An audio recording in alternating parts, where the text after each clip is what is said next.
நம்மை மீட்டெடுத்த திட்டம் என்ன அப்படின்னு சொன்னா, நான் ரட்சிக்கப்பட்ட நான் என்னுடைய வாழ்க்கையின் பிரயாணத்துல தேவன் மீது விசுவாசம் கொண்டு நான் நடக்கணும்.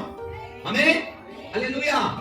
அதுல இடர்கள் வரும், பசி வரும், பட்டினி வரும், வியாதி வரும், வறுமை வரும், நிந்தை வரும், போராட்டம் வரும், அவமானம் வரும், எல்லா விதமான சோதனைகளும் வரும். ஆமென். இஸ்ரவேல் ஜனத்திற்குள்ள இருந்த யோசுவாவுக்கு காலேபுக்கும் வந்தது. ஆமென். அவங்க மாத்திரம் எப்படி தேர்ந்தெடுக்கப்பட முடியும்? அல்லேலூயா. இன்னைக்கு நமக்கு எல்லா விதமான சோதனைகளும் இருக்குது, வாழ்க்கையில இருக்குது. ஆமென், அல்லேலூயா.